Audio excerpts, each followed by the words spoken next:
ನನ್ನ ಎಲ್ಲ ಆತ್ಮೀಯ ಕೇಳುಗರೆ, ನಿಮಗೆಲ್ಲ ನಮಸ್ಕಾರ. ನಿಮಗಾಗಿ ನಾನೇ ಬರೆದಂತಹ ಕಥೆಗಳನ್ನು ವಾಚಿಸುವ ಮೂಲಕ ನಿಮ್ಮೆದುರಿಗೆ ನಿಂತಿದ್ದೇನೆ.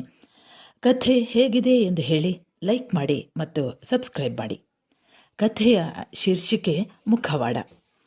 ವೈವಾಹಿಕ ಜೀವನದಲ್ಲಿ ಆದ ಆಘಾತಗಳಿಂದ ಇನ್ನೂ ಹೊರಬಂದಿರದ ಸೌಮ್ಯ ತುಂಬ ವರ್ಷಗಳ ಬಳಿಕ ಸಿಕ್ಕಿದ ತನ್ನ ಹಳೆಯ ಗೆಳತಿ ಗೌತಮಿಯ ಬಳಿ ತನ್ನ ಜೀವನದಲ್ಲಿ ನಡೆದ ಪ್ರತಿಯೊಂದು ವಿಷಯವನ್ನು ಬಿಡದೆ ತಿಳಿಸಿದ್ದಳು. ಅಲ್ಲದೆ ಸ್ನೇಹ ಸಂಬಂಧಗಳ ಪಾವಿತ್ರ್ಯದ ಬಗೆಗಿನ ನಂಬಿಕೆಯೊಂದಿಗೆ ಆಕೆಯ ಸಮಾಧಾನದ ಆತ್ಮೀಯ ಮಾತಿನಿಂದಾಗಿ ಚೇತರಿಸಿಕೊಡುತ್ತಿದ್ದಳು. ಚಿಕ್ಕಂದಿನಿಂದಲೇ ಅಮ್ಮನನ್ನು ಕಳೆದುಕೊಂಡವಳು, ಅಪ್ಪನ ಕೊಂಡಾಟದಲ್ಲೇ ಬೆಳೆದವಳನ್ನು ಮುಂಬಯಿಯ ನಿತಿನ್ಗೆ ಬಹಳ ವೈಭವದಿಂದಲೇ ಮದುವೆ ಮಾಡಿಕೊಟ್ಟಿದ್ದರು. ಸಕಲ ಸೌಲಭ್ಯಗಳೂ ಇದ್ದ ಮನೆ. ನೀನು ಸ್ವಲ್ಪ ಮಾಡಾಗಿ ಡ್ರೆಸ್ ಮಾಡ್ಕೋ ಚಿನ್ನ ಎಂದು ಕೆನ್ನೆ ಸವರಿ ಹೇಳಿದಾಗ ಸ್ವರ್ಗದ ಕಲ್ಪನೆಯಲ್ಲಿ ಇದ್ದವಳು ನಿರಾಕರಿಸಿರಲಿಲ್ಲ. ಏಕೆಂದರೆ ಅಪ್ಪನ ಪ್ರೀತಿಯೊಂದಿಗೆ ಇದ್ದ ಕಟ್ಟುನಿಟ್ಟಿನಿಂದಾಗಿ ಮನಸ್ಸಿದ್ದರೂ ಹಾಕಿರಲಿಲ್ಲ. ಈಗ ಗಂಡನಾದವನೇ ಒಪ್ಪಿಗೆ ಕೊಟ್ಟಾಗ ಯಾವ ಹುಡುಗಿ ಬಿಟ್ಟಾಳು?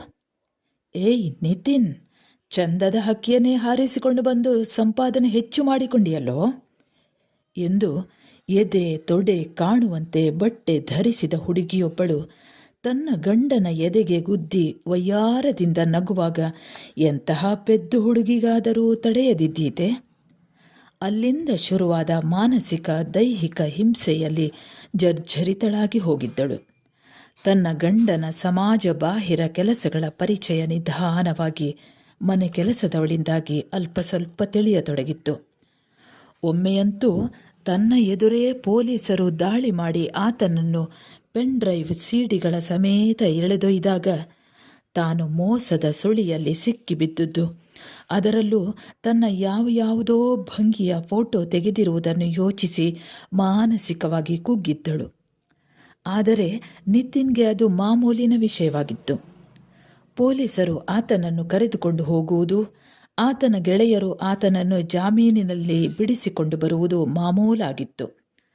ಆತನಿಗೆ ಅರಿಯದಂತೆ ತಂದೆಗೆ ವಿಷಯ ತಿಳಿಸಿ ಆತನಿಲ್ಲದ ವೇಳೆ ಊರಿಗೆ ಬಂದವಳು ಆತನೊಂದಿಗಿನ ಸಂಬಂಧವನ್ನು ವಕೀಲರ ಮುಖಾಂತರ ತೊರೆದು ಬಿಟ್ಟಿದ್ದಳು.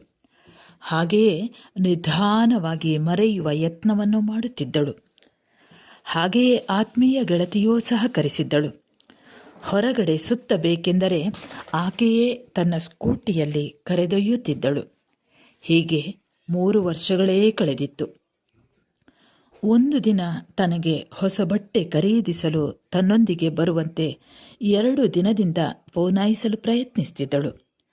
ಆದರೆ ತನಗೆ ಸ್ವಲ್ಪ ತಲೆನೋವೆಂದೋ ಇಲ್ಲ ಮನೆಗೆ ಅತಿಥಿಗಳು ಬಂದಿದ್ದಾರೆಂದೋ ಏನೋ ನೆಪ ಹೂಡಿ ತಪ್ಪಿಸುತ್ತಿದ್ದವಳನ್ನು ಇವಳೇಕೆ ಹೀಗೆ ಮಾಡುತ್ತಿದ್ದಾಳೆ ಎಂದು ಗಮನಿಸಲೇ ಇಲ್ಲ ಸೌಮ್ಯ. ಅಂದೂ ಕೂಡ ಫೋನ್ ಮಾಡಿದ್ದಳು.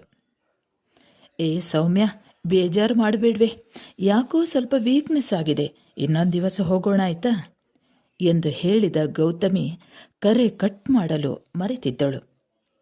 ನನಗೆ ಆ ಸೌಮ್ಯನೊಂದಿಗೆ ಹೋಗಲು ಮನಸ್ಸೇ ಇಲ್ಲ ರೀ, ನಿನ್ನೆಯೂ ತಪ್ಪಿಸಿಕೊಂಡೆ. ಗಂಡನನ್ನು ಬಿಟ್ಟು ಬಂದವಳು, ಅದು ಆ ಕೆಲಸ ಮಾಡುವವನ ಹೆಂಡತಿ, ಅವಳೊಟ್ಟಿಗೆ ಹೋಗುವ ಎಲ್ಲರೂ ಅವಳನ್ನೇ ನೋಡುತ್ತಾರೆ.